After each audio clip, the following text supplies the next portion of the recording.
Welcome back to the Slide Podcast, everyone.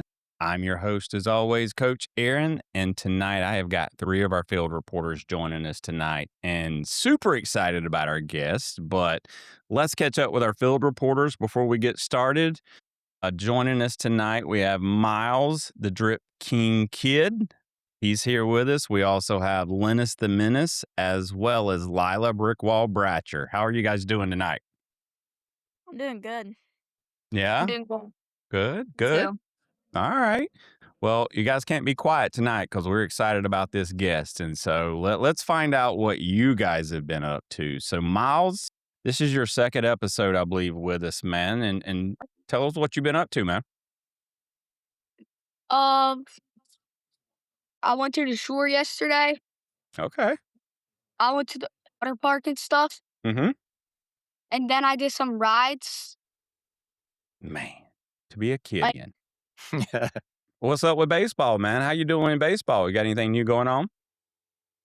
Are you in your off season right now? Yeah, off season right now. Gotcha, Fall. gotcha. Well, look, Yeah. off season's when you got to put the work in, though, right? So you got to make And sure. then I'm playing fall ball too. There we go. Nice. Well, look, right now is definitely not the time to relax. I know you hit the water park yesterday and rode some rides. Yeah. And, dude, I wish I could do the water parks and stuff. But as I get older, my body won't allow me. So I need you to ride a few more just for me. But when you get home, you got to put some push-ups in, do some sit-ups, work on that core because that's what's going to push that ball over the fence. And, yeah, because right now a lot of kids are like sleeping late and, taking it easy because it's in between seasons. But this is when you outwork everybody else, man. So put in that work, dude, because I want to see some highlights as this fall ball season starts. So, Lennis, how are you doing, ma'am? You just switched teams, right? Yes, I did. Who you playing for? I'm playing for Athletics Gold Tambora Bush. Oh, that was a lot. Athletics, what now? Athletics Gold Tambora Bush. Okay, so that's your It's like a coach's tongue last name. twister. And yeah. I'm like, whoa! I ain't heard of that's. I've heard of the ZT, and some. That's a long one. Well, how you like it? The girls are really nice. Shout out to Coach Lini. I love her. She's so nice. The girls, they're really nice, and everything's great right now. I just had one of my favorite pitchers join our team, which I Let's love go. right now. And I just started middle school ball. We had a few games. We had one yesterday and the day before. Already? Yeah. What? That's softball? Like middle school ball. Yeah, but I Wow. figured like you guys would be playing like next spring or something. So do you guys play in the spring as well? To be No. continued. It's just like it's school ball, so it's like August, and then we have other stuff. Wow, that's different. Yeah, it is. That's all right. How did the 2 games go? We won our first game. Not first game. We won that first game on Saturday. Mm-hmm. Like, let's see how much. It was like, I think it was 7-5. Mm-hmm. And then we lost our second game yesterday. It was how much? I think it was 13-2. Nice. Oh, How it was you terrible. doing at the plate? I didn't really catch that game so much because I got hurt on Saturday. Mm. But I did play second. And I thought I got really good at second because, yeah, I got like 5 outs. There you go. Nice. You There turned you some go. doubles. We didn't do double. We didn't get to do doubles. Okay. Well, here was a thought that I just had because I always have some really great thoughts, right? I don't know about that one. Yeah, I knew you were You going to have a chime lot in. of thoughts. I don't know about great, but there's a There, lot I of them. knew it. I knew it. See, Miles, you see how she You picks set on me, man? yourself up for that one. I don't know what else to say. No. Well, look, Mm. we have double cellies. I mean, that was a shock to me that we celebrate doubles, but now you need a double play celly. Like, we need to do something special. That's a solid idea. You got a lot, and that one's like Yeah. pretty high in there. There's a Awesome. lot of Yeah, I think that's a good one. So, Yeah. Lennis, when you guys come up with that, we want to debut it here on the show for you, okay? We're going to start a whole new trend because why shouldn't infielders celebrate a double play? Like, that's a big True. deal. So, and then you need catchers, you guys need like a throw out celly, some catchers do that. put out celly or like- something. Oh, yeah? There's a couple, but I don't really do them. Yeah, I wouldn't figure I you think as I try to, much. like, act like I've been there before, There you go. 'cause then it's like, you know, See, that's it's more kinda old impactful. school. Yeah, that's Yeah. kinda old school, and that reminds me of, like, Barry Sanders, like, you guys know who that name Mhm. is? He played football. Like, Mhm. every single touchdown he scored, and he scored some amazing had some amazing runs, and every time he got into the end zone, he just tossed the football to the ref. He didn't celebrate because you know what, Lila? He been there before. Yeah. Mhm. What's new with you? So you starting golf? Yeah, I started my golf season. We did a couple summer practices. We were actually supposed to have our practice today, but they were like, "It's way too hot. We're gonna wait a couple days." So I think I'm starting back regular practices on Wednesday and then a couple weeks into the school year, which I'm starting on Thursday. So that's Oh, you rough. haven't started yet. I'm starting on Thursday. I got a little bit lucky. I get a little bit of a break. But a couple weeks into the school year, we should start our matches, just like practice matches, like 9 holes. And then Uh-huh. we'll start league matches a little bit later. But yeah, that should be fun. So And I think I'm gonna play fall ball with a travel team, but I'm not sure yet. okay. Just have a travel team involved for the No, they do girls? mostly summer stuff because like Do we're they? all over. We're kind of all Yeah. over the place, and we do the tournaments like mostly girl tournaments. Yeah. But yeah. Well, I got a question. So I don't know that you told me on last episode. How did you guys do at the BFA Oh, we tournament? got second place. So we Are you it was serious? so I know, and it was like so the start of the game, it was like the first inning, I think they scored like 8 runs on us. It was crazy. And then we kind of started slowly building back up, and I think the ending score we lost by like 2. It was so All annoying. right. Okay. But yeah, I think we did pretty good other than that. We won our semifinals game, which we had lost to that team Mm-hmm. in pool play. So that was a good win. But How'd you do? yeah, I did good. I caught a lot. We actually have a lot of catchers on our team, but I did get a lot of innings. I played second base, some outfield, did pretty well at the plate. Good. So I think I had a good tournament, but Because I know in high school ball you were swinging a pretty good bat. yeah, I think it kind of surprised you, didn't it? a little bit because sometimes I have a lot of contact, but it's like harder to get it to fall because I'm not hitting it as hard. Mm-hmm. But I think in high school baseball they really just started to fall, and this tournament they were falling. So yeah, it was pretty fun. Well, let's go. I actually hit Awesome. 2 doubles. Yeah. Yeah, I Nice. did. What were I you, got to what show was off the your power double, a little Sally? bit. I didn't. Oh, I did the scuba one time, but it was because they That's this. that was like our team celly. Yeah, team celly, but I didn't do it for the first one. The first one, they like yelled at me in the dugout. They were like, "You have to do the double celly for the video," because my mom was like filming us on her big camera. Back in my day, we didn't have cameras out there, so that's Yeah, why you won't find any clips of me playing, Gold Glove or yeah. hitting like a silver I slugger. think she Yeah. gets bored if she's just watching the game. She has to be doing game changer or filming us or speakers. She got to be doing something. So she was like, "You gonna film videos this time?" And I was like, "Yeah, that'd be fun. That'd be cool." So Awesome. that's what she did. Very Nice. cool. Well, new things for me is Glow Ball. We're taking over the Field of Dreams next month, the end of next month. And did you guys see who was coming? Mm-mm. No? All right. You guys know who Eric Sim is? Does the name King of Juco ring any bells? Yeah, and head started nodding. So Eric's going to be there, Aiden McIntyre, Cole Archulani, and good tough team. We've got Rachel Garcia. We've got pro softball players. We got Major League alumni coming. It's Wow. it's going to be awesome. And it's going to be the first time ever that new MLB stadium at the Field of Dreams is going to be lit up under black lights. So we're gonna Wow. we're gonna have fun. Got country music star Ben Galler's coming and gonna open the show for us, and tons of surprises. We're the people that we're working with right now today. It is pretty awesome. So hope you guys get to come. And if you're listening, go search Field of Dreams Glow event and purchase your ticket, and we'll see you at the Field of Dreams in Iowa. A lot of people Wow. ask me where the Field of Dreams is at, and I have to say it's Iowa in the cornfields, right? Literally, that's all there is in Iowa. So anyway, some Ella. Well, then tonight from Fresno, California, Mr. Kerry Yo Nakagawa. How are you doing, sir?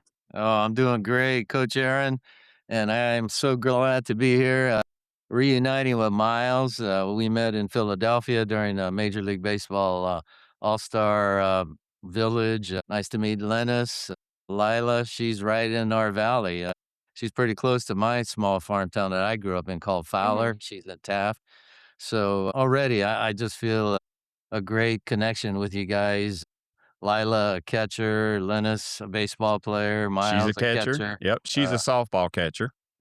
Coach Aaron, I think Ted Lasso probably gave you, he needed to mentor from you because I could close my eyes and you sound just like him. But, I guess that's a good thing. yeah, it is a good thing. And then just Yeah, your comments to Miles about coaching and off season. I used to coach our kids in baseball as well. And that's one of the things I would say in off season is champions are made when nobody's around. that's And right. if you're in the gym or you're on the field taking grounders or hitting in the cage, nobody could be there, but you're working and the other players aren't. So that's why you guys I know are all champions and are part of this show and part of the diamond and the football fields or on the golf links, wherever you may be. So Yeah. those are great words, Coach Aaron. Well, thank you very much, sir. Well, look, we start every episode off with our guest. If you just give us your elevator pitch as to who you are and where you come from. And the last thing that we need to know from you is what is your favorite cereal? Okay. So I start off with that first. Nope, you can tell us who you are and you finish us Okay. off with that one. All right.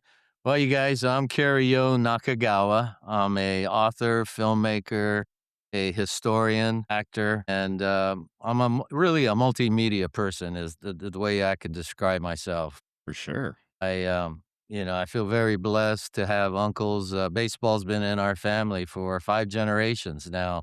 Wow. I know Miles is 9 years old. Will Grill, he's 8, and he's the one that's kind of grabbing the torch from us. We've had from my grandfather playing baseball on the fields in Hawaii on a sugarcane plantation to coming over in 1886 to California and having 2 boys. Our Uncle Johnny, he was the firstborn for my dad's brother. He became the Shohei Ohtani of baseball in the 20s. He was a left-handed pitcher. He was a home run hitter. He was a center fielder. He made tours to Japan as early as 1924. Wow. 1927 to Japan. Then there's my dad. He threw a 9 inning no hitter for his high school Carruthers Blue Raider team. Let's go. Shortstop, and we talked earlier about double plays. I know how incredibly satisfying that is when you could turn that too. And so I was a shortstop. Our son was a catcher, and now our Will the Thrill is in Little League, and they won the a championship this year. So it Yay. was, it's just unbelievable, you guys, and priceless to be in Philadelphia and be able to take him to the home run derby and the all-star game. And so that's one of the things I just wanted to share, that Yeah. baseball's been in our family for 5 generations, and to have uncles that played with like Lou Gehrig and Babe Ruth and Jackie Robinson and make these tours to Japan and Korea and China to help develop the game there because they were banned in America, but they got to go to Japan and all these Asian countries and become our American ambassadors. So we look at a lot of the Asian players that are in Major League Baseball today, they're Hmm. standing on their shoulders and really their ancestral godfathers. And many of them could have played Major League Baseball too, but they never got the opportunity. They had the 5 tools. So that's what's such a blessing with you guys is that, it doesn't matter what faith you belong to, what color your skin is. If you have the 5 tools, have the passion, you could take it to the highest level and play at a professional level at some point if you want to.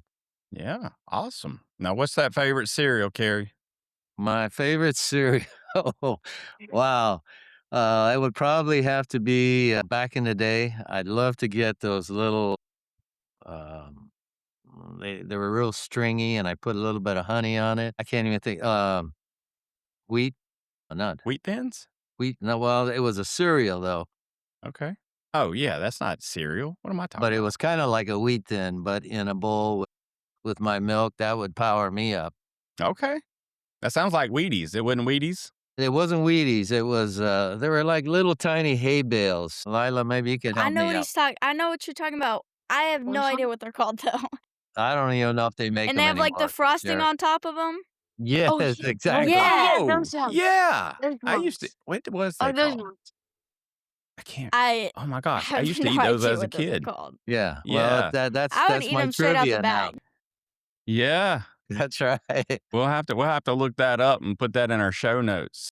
There So you we'll go. see if anybody can give us a title to that. So, all right. Well, I got to start here, Carrie, because you just said something, and maybe just to my ignorance, I wasn't aware. So Mhm, obviously, we know what Jackie Robinson went through.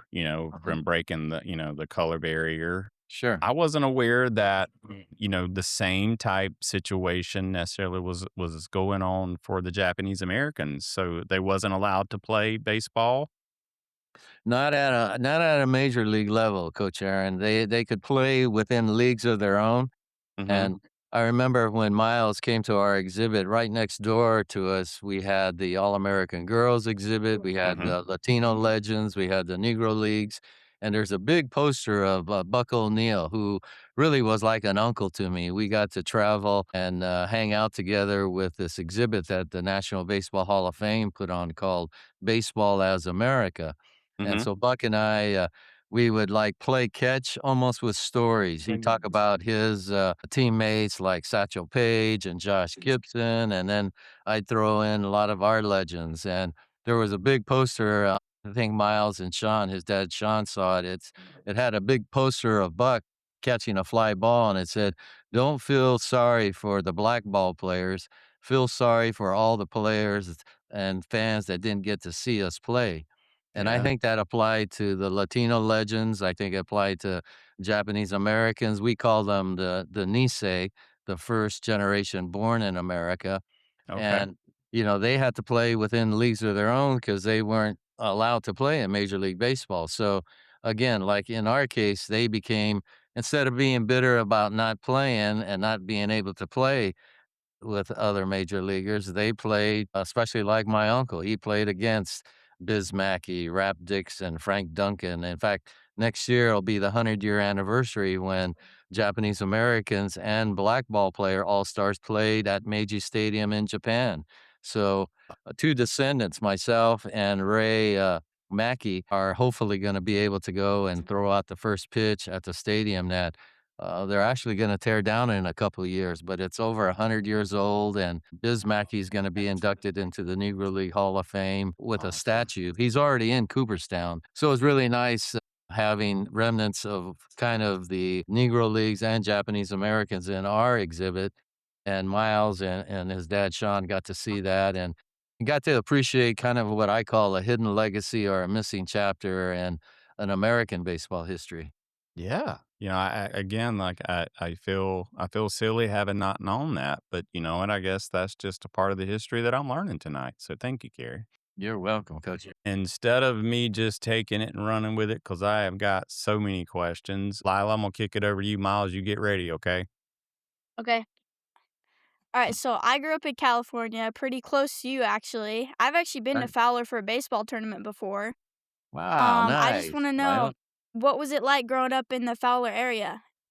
Oh, Lila, I felt very, you and I both can relate to being country kids and, picking grapes and peaches wasn't a lot of fun in the summer, but, jumping into that ditch that was the snow melt coming down from the mountains sure felt good. And, coming from a small farm town, I felt very blessed because in our little town, I think I call it a unicorn town because we had every nationality you could think of in a town of 2,000 people. And so it didn't matter what faith we belonged to, what color our skin was. We were all Red Cats. That was the mascot of our Mhm. high school team. Just growing up with all my street urchin friends that I could go to their house and have the most incredible Italian food or Armenian or Chinese or Indian or Mexican or, you know, uh, comfort food from the Baptist church that I would Mhm. travel to. We had 13 churches in a town of 2,000 people. So I don't know Wow. that Yeah. was like Oh, that, but We that's got why a lot here. I call it a unicorn town because I felt very lucky to grow up with every nationality, and I thought everybody grew up this way, but until I Yeah. moved away from our town, then I realized, it wasn't the case in most cities and most towns. Small farm town. That sounds like where I grew up. Because Uh, I'm sure you see, you guys were country over there, but we're country over here, and we sound like it. So it that's right. right, Lila? Lila Fair always enough, likes to fair tell me. enough. Lennis, I don't know if I've heard you speak enough to. I mean, you're in the South with me. I mean, I assume you got a little Southern twang. Well, maybe we'll hear a little bit of that tonight. Maybe not. Maybe not. I think it's charming. So, all right, Miles, take it away. Time, Lennis, your mom's gonna love it for this one. So, all right, Lennis, give us a question. so Carrie, how Yes. was it like playing? How did you play differently when you were younger? And how did that change things when you were older?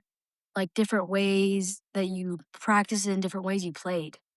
Well, Mm. the thing, Linus, that I love, especially the film, I'm sure we all have seen Sandlot. Oh yeah. That was Oh kinda yeah. like growing up in Fowler, we didn't have a lot of organized we did have Little League and Babe Ruth and, of course, once we got to high school, but, in our neighborhood, we'd all meet at the Little League field, and it had a wooden diamond and bleachers, and, we'd play from morning to afternoon, jump over the alley fence, get back home, have lunch, or PBJs or whatever my mom had, and then we'd get back to the field and play till it was almost dark, and that was our training ground and kids of every age, and it didn't matter how old you were, all that matters was your skill level.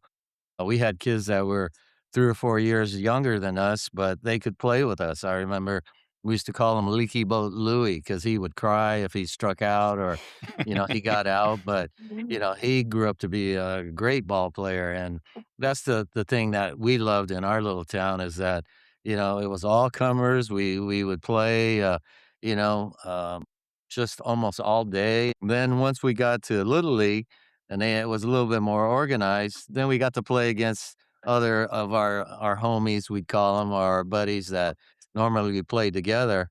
And then especially when we got to high school, then we were a force. My high school team, we were undefeated our whole season, and it was Let's because of all go. these guys I'd played with since I was 5 years old. Now we were, 15, and, ours I think we had 22, double plays, my junior season when I played Wow. at shortstop, and That's crazy. so it Yes. was, we took pride and, we even had a pickoff play. If it was 1st and 3rd, I was on first base, I would walk off the bag towards second, and the pitcher would be in shock. And then we were so fast and quick, we'd get in a pickle, and if they took their eye off that guy on third, he'd score automatically because, they were trying to get me walking to second.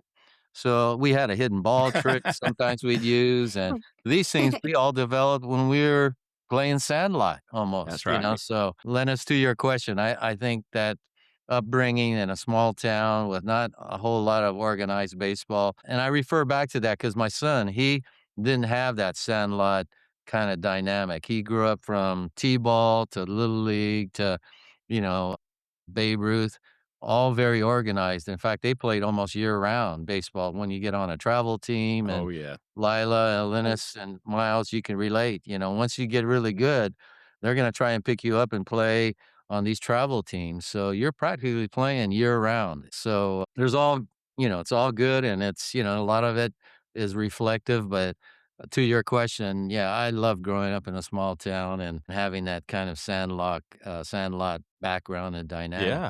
Yeah. That's very similar to my experience in growing up, Carrie, was we didn't have I was small town and like 2 red lights, and so Right. we didn't have anything to do other than ride our bikes to the baseball field or the Uh-huh. basketball courts, and that's all we did, Uh-huh. and we played in everybody's backyard, and we played with older kids and we played with younger kids, and Right. honestly, it just made us get better. And Absolutely. It's unfortunate. I wish these kids were able to grow up in similar fashion like that, but, Mm, times have changed, and yeah, now that different some of these world. kids are playing more games than MLB players, so That's right. alright, Yes. Miles, you ready? Yep. Alright, man, let us have it. Hey, Kerry. How long have you played baseball for? Wow, Miles. You know what? I think I'm still playing. There you go. I'm 72. I was the class of 72.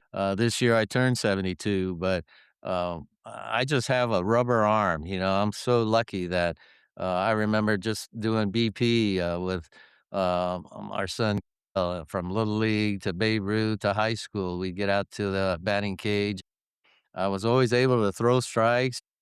Even when I was coaching Little League, I was ten players and 5 minutes each, and I'm throwing 150, 200 pitches, but never got a sore arm. So, Wow. I still feel that I can still play. I don't know if my body is going to react to it. I still love playing catch whenever I can throw my mitt on and, get in the backyard with our grandson, Will the Thrill, and watch him play or warm him up before a game. Mhm. So, I know this October 17th at Manzanar, they rebuilt the field in California, and, a lot of these players, I think the oldest player there is 70, and so, I still feel that I can grab grounders like a shortstop and throw sidearm if I have to make a double play or over the top if I'm in the hole, but it's something that never leaves you, so that's why, I think it's a sport that although my specialty with my wife is singles tennis right now, but I still love playing, all the games I used to play, even if it's tossing around a football.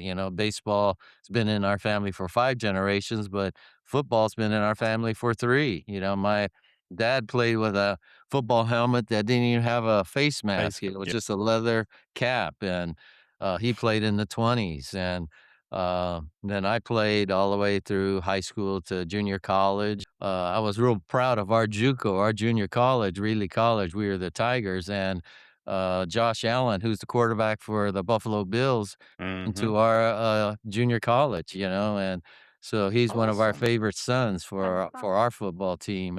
And then for me to be able to play on the Fresno Bandits, we were national champion, semi-pro football team, and I got to get 2 quarterback sacks in the All-Star game as a free safety. That to me was probably one of the highlights of my football career. One of the highlights of my baseball was getting the MVP trophy from Brooks Robinson at a fantasy baseball camp back in 2006, and he was the Wow. human vacuum cleaner in Major League Baseball, Lila and Mhm. Lennis and Miles, and he was my hero, even though I was a Giants fan, just seeing him at third base scoop up every ball that, was just ripped at him, and he would take it and was so smooth and a great hitter. And so for me to not only meet him, to have him be our coach along with not just Brooks, but Frank Robinson, to have 2 Hall of Fame Wow. Oriole players be our coaches, and then Pete Rose was a coach for the Reds, and Dale Murphy on the Atlanta Braves, Yeah.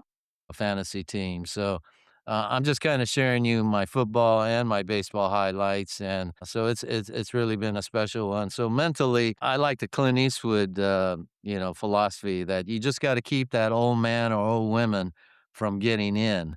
And even though from my age standpoint, chronologically, I might sound like, it's up in age, but mentally, I'm right with you guys as ball players. Hopefully, you guys keep that philosophy too that, just play as hard as you can, enjoy the game, whatever passion you have for it, because at some point, if you have to step away from it, all you're going to have is memories. So That's right. take all those, you know, training and all that passion and tools that you have and are going to continue to develop because I got faster after I got out of high school. Once I got to JUCO and junior college, I was running 4.5, 4.6 40s, and I never could run that in high school. So Wow. realize even when you get out of high school, you're going to even develop even more as an athlete. And so thank you, Miles, for that question. I kind of drifted a little bit, No, but that was great. Cause now I wanna ask so many more questions about that. So, alright, you're a big Giants fan. So I know where your grandson gets the Will the Thrill from, right? Will Clark, Okay. right? Yep. Yep. All right. Yep. So I grew up like so the first year I watched baseball was 1988. So I was an A's fan. Okay. So I was watching the 89 World Series. Oh, whatever. Whatever, Lila. I was watching that World Series when the earthquake happened. That's right. And like, that was well, I guess you were in the area at that Yeah. time, Well, right?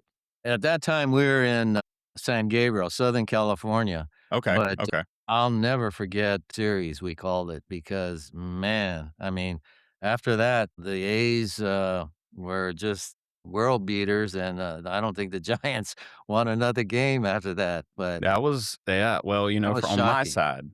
from my side, that was a great series, of course, but then you know what, Right, Kerry? The following year, we were back in the World Series, and I'm thinking we're about to sweep the Reds. right. Nope. Yeah, We got swept. So, yeah. that's sports. It comes Yeah, back on you. So, it is. all right, I do got a question though. So I watch a lot of these videos and you get to see a lot of these Japanese coaches and they train so differently than Mhm. how, American baseball coaches, let's just say. Some adapt to those things, but like do you feel like that's what gives, the players that edge is just how they train? I think so, Coach Aaron, because, I got to see it up close back in, well, 1999. I was at the Koshien baseball tournament, high school Mhm. baseball tournament in Japan. And I saw this young kid because I had a media pass and my uncle had played in that Koshien stadium in 1924. So they wanted me as a descendant to be there, right there behind in the backstop, right there behind home plate. Mhm. This kid came out in the semifinals and threw 17 innings, and he, Cow. in the semifinal, then in the next game, if I was the dad, I'd wanna strangle the coach to let my son Yeah. throw 17 innings and 256 pitches. What? But Right. because I had a media pass, I got to go behind the scenes in their locker room, and immediately they had acupressure massagers working on the pitchers and the catchers. And then so the semifinal game, he doesn't pitch, but in Japan, they go 9 innings. They don't go 7 like here in the United States. Right. They ran him Mm. out there and 1, 2, 3, he strikes out the side. They come up, score 2 or 3 runs, and get to the finals.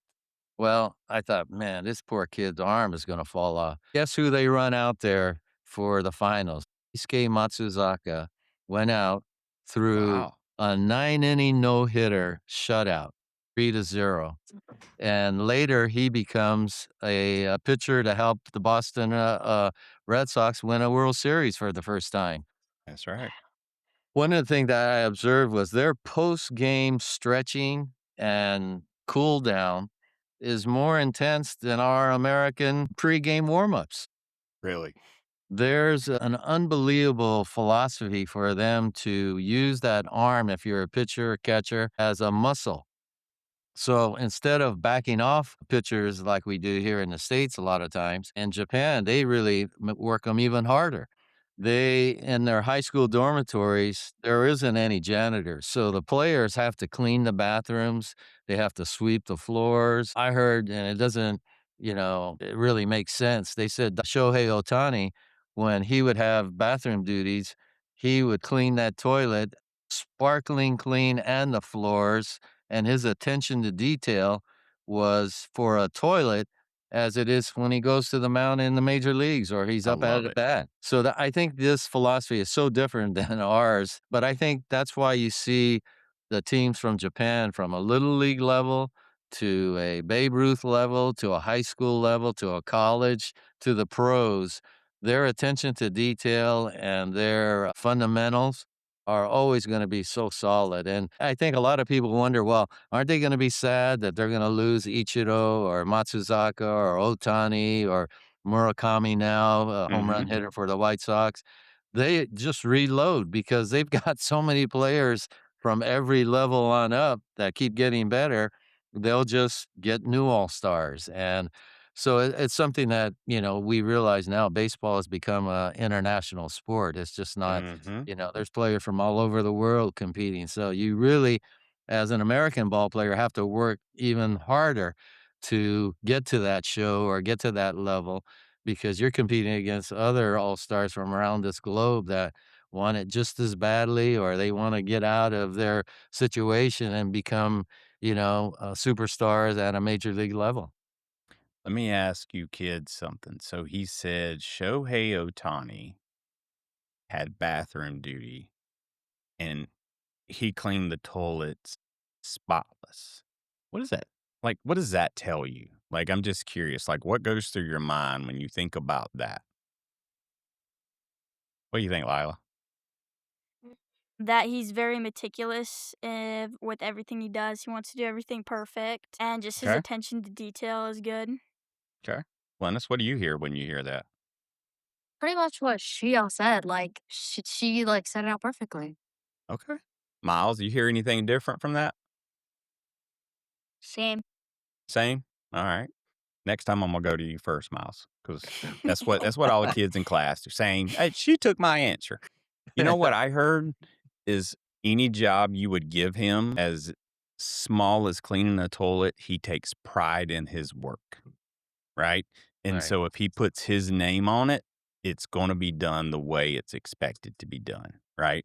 Now, here's the challenge because I bet since he took so much pride in that, he does it with every part of his life, right? You know how when mom's like, clean up your room and you just throw some stuff under the bed and you're like, yep, it's clean, right? Think I don't about it. have it under the bed. I got a trundle bed. I have to Uh, put well, everything away, actually. well, you find somewhere to hide, Lyle. There is no doubt about No, my room's it. clean. I don't wanna hear it. Okay. All right. Well, you're the exception to the rule. But here's the thing, so many kids, and maybe you guys are listening at home, but, as you grow up, it's about how much pride do you take in what you're asked to do or what your responsibilities are, right? As something as simple as, or as nasty as cleaning a toilet. Who wants to do that? But you know what? If you're asked to do something, do it to the best of your ability. All right. Because, Yep. and here, yeah, I'll finish this little soapbox with saying this. There's so many kids get these part time jobs as you guys get older, and they're like, this isn't my career. I'm not going to take it. I'm not going to take it serious. Right. The key is we got to find the person who takes that job serious as well as the next one, and they will be successful in life. So that was great point, Kerry, and I just want to make sure that hits home with some of our people out there. What's the next question you got for Kerry? Okay. All right, Lila, what you got? Miles, you be ready. So you started researching Japanese American baseball when you were coaching your son's little league team. Mhm. What made you want to start learning more about the history? Well, Lila, this was 32 years ago. This was 1994. My son Kale was a catcher and they won the championship in Kingsburg and maybe even played there too. But I saw the back of his jersey. It said Nakagawa. And then his teammate, Brandon Zenimura, had Zenimura written on the back of his. And immediately it was like a light bulb went off or epiphany or Yep. it was something that I went, "Man, these 2 10-year-old all-stars have no clue," and I went right back to this image of my Uncle Johnny, my dad's brother, standing next to Lou Gehrig and Babe Ruth and Kenichi Zenimura. I grew up with this photo of, Babe Ruth and Lou Gehrig in 1927. They came to Fresno, and they did an 8-city tour, and my uncle was on Lou Gehrig's team with his Nisei teammates, and they thundered Babe Ruth All-Stars 13-3, on October 29th, 1927. So, this picture was hanging on our wall in our little house, and I remember thinking, "Man, how many kids can say that their uncle played with Lou Gehrig and Babe Ruth and beat I Babe got Ruth?" cold chills. That's amazing. That's so awesome. And so that's what this epiphany took me to see my son and Brandon, who his great-grandfather was in that photo as well.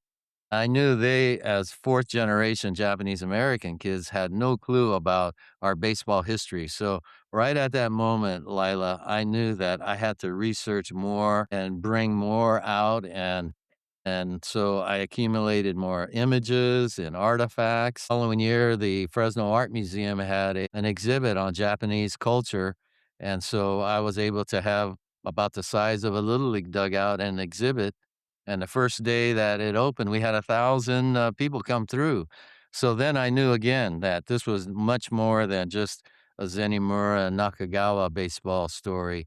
This was a national story and possibly a world story. And sure enough, our eventually our exhibit got to the Baseball Hall of Fame, and in 1998 and 1999, it went to the Japan Baseball Hall of Fame in Tokyo. Last year, we were in Tokyo again for the Cubs Dodgers series, and we were able to put up our exhibit again. So it really got a rebirth after COVID, and so now. We're able to share our story with many, many other families around the world. So thank you for that question. And that's kind of how the genesis started. That was a good question, Lila. I will give you credit there. I You don't know what? clap for you too much, but that's a good Well, one. that's a standing O. There it is. There we go. All right, Lennis, you loaded up. Yeah, I got one. All right, let's go. So, Carrie, Yes. when you were younger, what made you want to play baseball and continue to do that? And after you had all your baseball, what made you want to coach your son?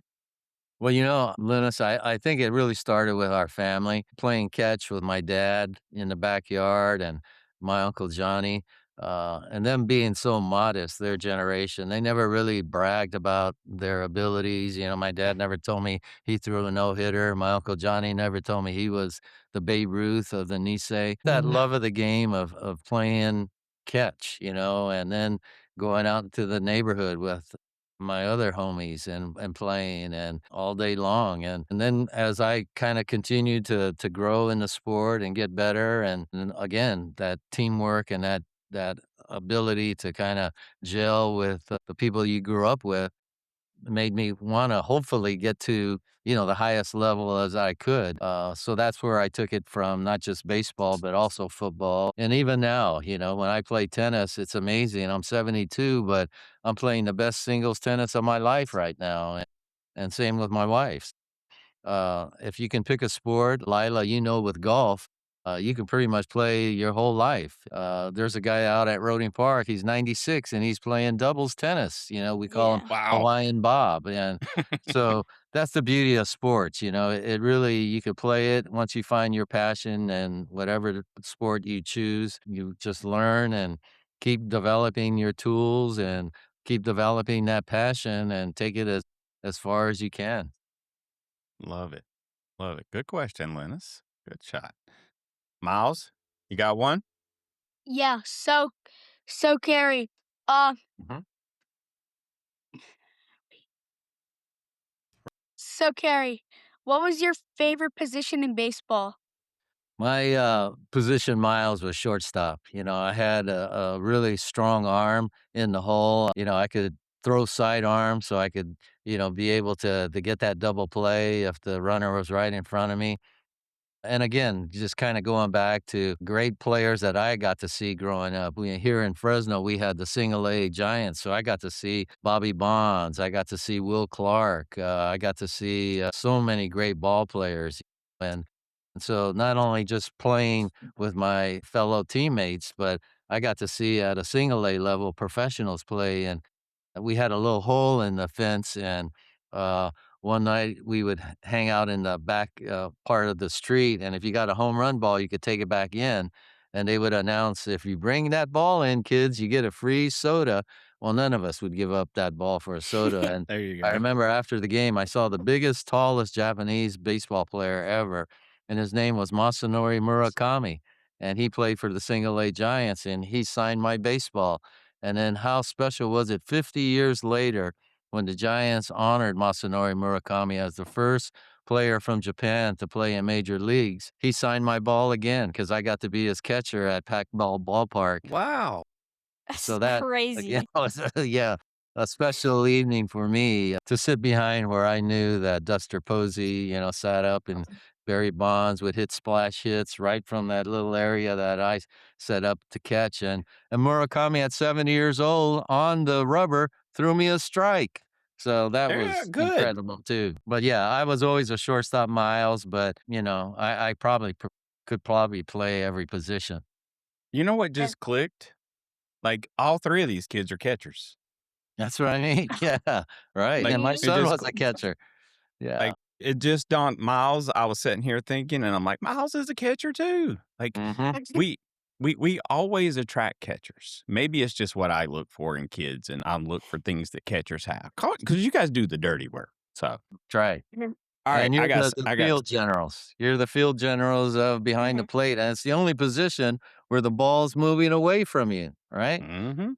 And you That's get to what call all these, that's why I like it. I yeah, got and no you're Yeah. every I'm pitch. not in the hot corners, nothing getting smoked at me. It's gonna come at the same speed, and even if they do hit it and it fouls me off in the face, I wouldn't have had to do anything anyways. Like, I couldn't have done anything anyways. It's not my fault. You're a tough cookie, Lila. That's right.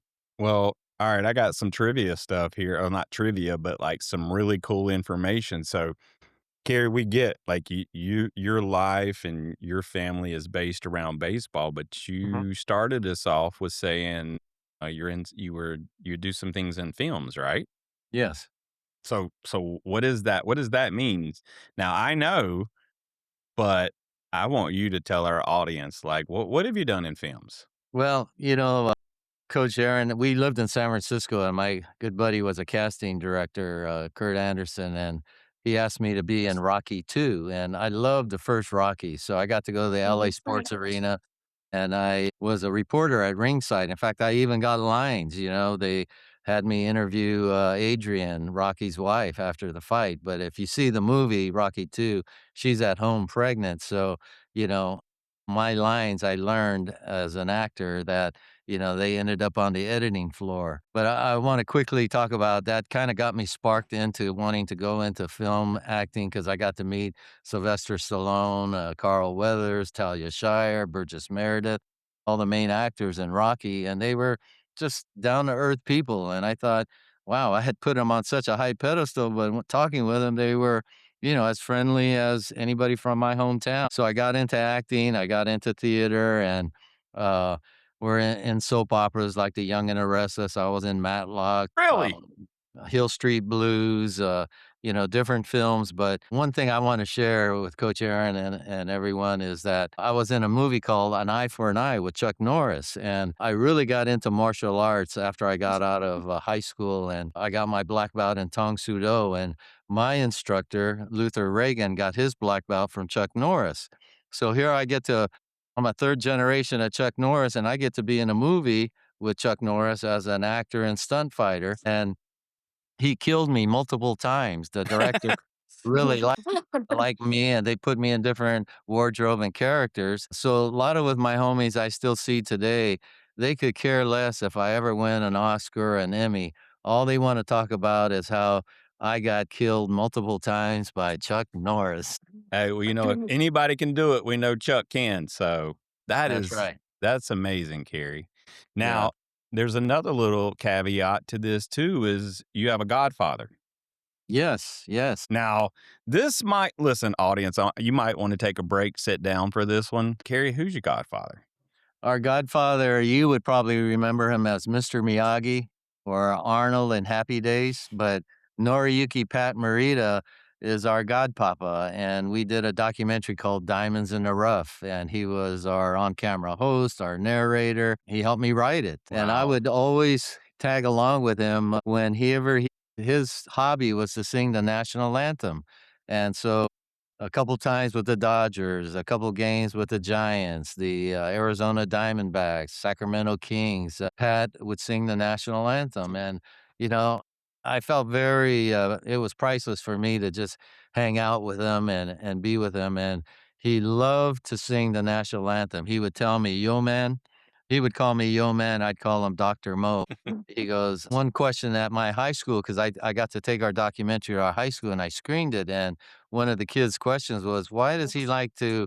Miyagi like to sing the national anthem so often? And so I didn't know the answer to that. I called him in Las Vegas and he says, Yo, man, you tell that kid or tell that principal to tell that kid, that student, that I love our country. I think it's the greatest country in the world. I've been around the world many times with the Karate Kid movies, he did 4 of them.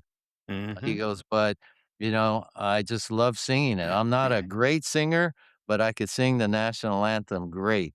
And he goes, "Sometimes great singers mess up the lyrics." He goes, "I won't ever do that." And so, as many times I've been with him, that's been a special part of my, time with Pat, and, we lost him years ago, but whenever I Mhm. see that documentary, he's right back with us in spirit, and that's what I love about being a filmmaker is that as an actor or whoever you capture on film, just like today with Coach Aaron and this podcast, years and years later, we'll still be the same age and we'll That's be right. immortalized, and that's what you get to do. You immortalize the people that you're on camera with. And so I think that's very special and magical that we are able to do that because even long after we're gone, that spirit of us will still be there.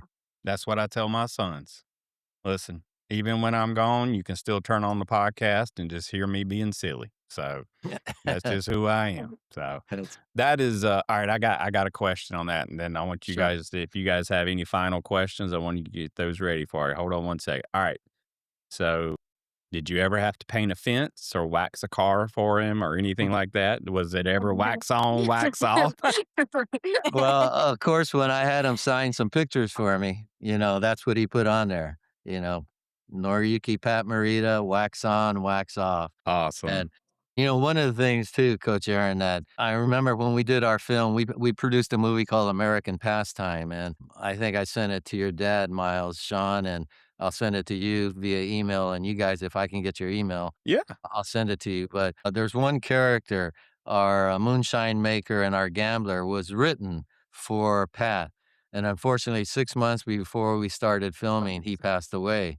But Mm, one of the special parts of American Pastime is that, you know, that spirit that he had in our film is really the spirit that he had as a person. And, he pumped me in the chest the last time I saw him because he was honored at the Palace and Fine Arts in San Francisco one evening. And he said, "Yo, man, one day you and I are going to work on a film together." Unfortunately, it didn't happen, but I carry that spirit of Pat with me because I know no matter what film project I'm involved with, he'll be there right with me in my heart and spirit. there you go. Rest in peace, Mr. Miyagi. That's There right. we go. Awesome. All right, Lennis, start us off with these last rounds of questions. So, Carrie, I just have a question. So, when you were younger and you watched these players, the guys, who was some of your heroes? Mm, Wow. Well, as a little kid, Willie Mays, was my hero. At shortstop, as a shortstop, and you guys can relate, how many shortstop do you see get a high pop up and still do a basket catch? I that's did that right. because Willie was my hero, and it was an homage to Willie Mays. And I even got to tell him that he came to Grizzly Stadium, our AAA baseball team, and I told him that story. He goes, "Oh, I bet you got in trouble for doing that." I said, "It didn't matter. Willie was my hero." Later in life, there's like, Will Clark. That's why I call our grandson Will the Thrill because Mhm. Will Clark was the thrill. He was the original Will the Thrill. And I think from Right. your area, right, Aaron? Yeah, I believe so. Yeah, so, those are 2 that I can think of, and, of course, many other players that became it didn't matter if they were a giant player or not, that's why I love watching the World Series because I got to see players that I never would have seen before, like Brooks Robinson, who was the human vacuum cleaner at third base, and so many players down the road, and I got to take our kids got to take pictures with Barry Bonds at Pac Bell Wow. Ballpark, and that was special, and so there's so many, Lennis, but I know you got a bunch of favorite ones too. So they are amazing, and that's why we play the game because they can play at such a high and unbelievable level. Yeah. Were you upset when Shohei signed with the Dodgers?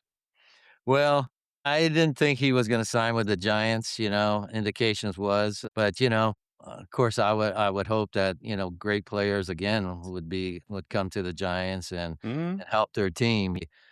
Certainly could use it. Certainly, I'll never forget 2010, 12, and 14.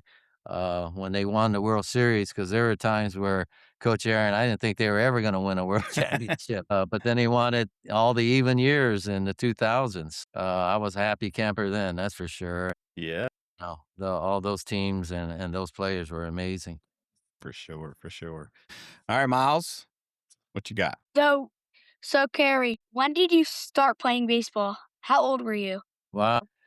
I was probably, we didn't have T-ball in our little town, but probably when I started was with my dad and my uncle playing catch, and then, going out the front door of our house and going down the street, jumping the alley fence and getting to the little league wooden bleachers, is when I played. So probably seriously when I was about 8 years old, playing little league. And that's the thing about sports, you guys. Even though, I got 7 decades on me, I can go back to some highlight reel moments I had even in that Sandlot ballpark, and I'm sure you guys will too. Yeah, for sure. All right, Lila, did I save the best for last? I think so. This isn't a question. It's more of like a story time that I need, like just a shortened story time. So I saw this in your bio. It said you swam from Alcatraz to San Francisco. I saw that. What? Wow. Now, I was wondering What what do you you got. mean? What were you in Alcatraz? What started that? Yeah, why? I have so many questions. Well, thank you, Lila. It started when I was an actor. I was in a TV series with Telly Savalas called Escape from Alcatraz. This was before the movie by Clint Eastwood. Mm-hmm. And they allowed us at lunchtime for 45 minutes to stay in one of the cells. And so I and another actor decided that we'll sacrifice our lunch and we'll stay in the actual cell of where the prisoners stayed. And I remember looking out that little square window and I heard the stories that on a real calm night in San Francisco, uh, on Alcatraz, if there were parties or music going on in the city, the prisoners could hear it Mm. and it would torture them because it's only a mile and a half from the Alcatraz to Aquatic Park. So back, into the future, my dad used to fish that area a lot for sea bass and fished at Alcatraz Bay underneath the Golden Gate Bridge. Well, towards the end of his life, he got stomach cancer, and they only gave him 6 months. And right at that time, they did the, what they call the Shark Fest, the Alcatraz Challenge, and so I've always been a good swimmer. I was on the swim team, and with the Fowler Flippers when I was, like, 8 years old. I was a backstroker, and I kept swimming throughout my life, and even in our pool, I was swimming, you know, 50 laps a day to prepare for Alcatraz. And so I really dedicated that swim to my father. And I did it in 44 minutes. And then you had to get out of the water and go touch the Golden Gate Bridge and back, which was a 10K run. But I'll never forget giving my dad that medal. Told him that I swam this, for you, Dad. This is a tribute to all those days of fishing. And he told me that, no one could ever take away what this means to you to be able to accomplish that because it wasn't easy. I mean, 55-degree water, when you jump in it, it's like jumping into needles. And my calves started cramping up. And it was because there's such a powerful current coming from the Pacific in and from Mm-hmm. the Delta going out and the 55-degree cold water. And so my calves started cramping up, and a guy on a kayak said, "Swimmer, veer to your right. We spotted a dorsal fin." Well, I was the only one to the right. Gosh. So I had to, instead of doing 3 strokes, 1 breath, I was doing 8 strokes, 1 breath to catch the pack. And then once I felt my head getting slapped on by their feet, I got inside of them because I always remember that theory that you never want to run from a bear, but if you have to, make sure you're not the last That's person. it. Yeah, So you just got to be faster than one person. that's right. And with Alcatraz, if that dorsal fin, I knew there wasn't any dolphins in that bay, was next to me, he'd get the person behind me more than myself. So yeah, it was quite an accomplishment to be able to get out. And by the way, Lila, I retired. After that one, I'm not doing that Yeah, again. that would retire me. I don't even, especially running a 10K after that. I know. Yeah. Oh, But, Well, I the mean, 10K, Lila, for me, I was so happy to survive, Yeah, Alcatraz it's swim. probably That easy. was just a joy run. Then Yeah. afterwards with our kids, they were little then, my wife, we went to a seafood restaurant and I ordered shark because I wanted to eat him before he ate me. there you go. There you go. So yeah, I was so happy that I survived it and, yeah, I still treasure that medal. That is Carrie, I have to say, I feel like you're one of the most interesting, decorated guests that we've ever had on this show, and Oh, thank man, you, Coach Aaron. I I I feel like appreciate we could do a part 2, really, so it.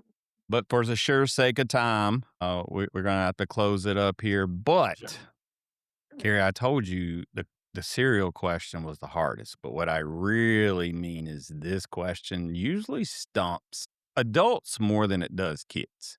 Okay. So, Lila, I'm gonna let you set it up, and Carrie, enjoy. Okay. All right. It's the bottom of the ninth inning. You're Mhm. down by one. Bases loaded. Okay. There's two outs. You're coming up to the plate. What's your walk-up song?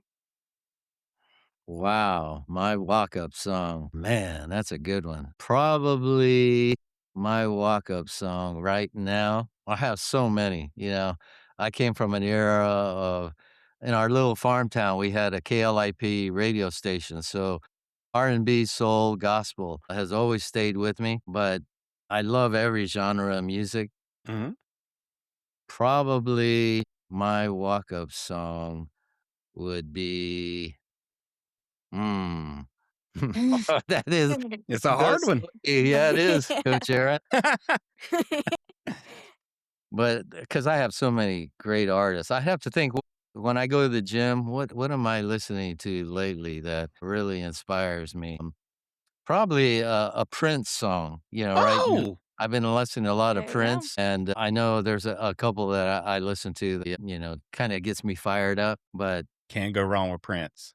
yeah, again, in my era, in the '60s and '70s, I think every genre has they were the geniuses of that era, and every Mhm. genre, whether it's pop, rock, country, soul, in our DNA also, we're very proud that our cousin, Paul Bushnell, is the bass player for Tim McGraw, so we're Oh, very wow. much, Tim McGraw fans.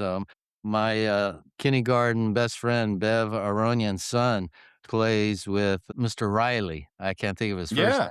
Uh, but, Country music singer? country music center, yeah. Okay, yeah. And so, that's kind of in our DNA too. We have a lot of great one of my best friends, Larry Gittens, was Stevie Wonder's band director and, toured with Kool and the Gang.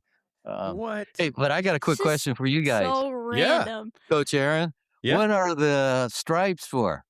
Oh, Well, for me, Miles is the drip king kid, alright? And so are you familiar with the term drip these Yeah, days, Gary? clothes, Alright, be yep. fashionista? Yeah, you gotta look nice, Right. sometimes baseball players, they get the sliding mitts and they don't ever use them, they just put it in their back pocket because it looks cool. So, Mhm.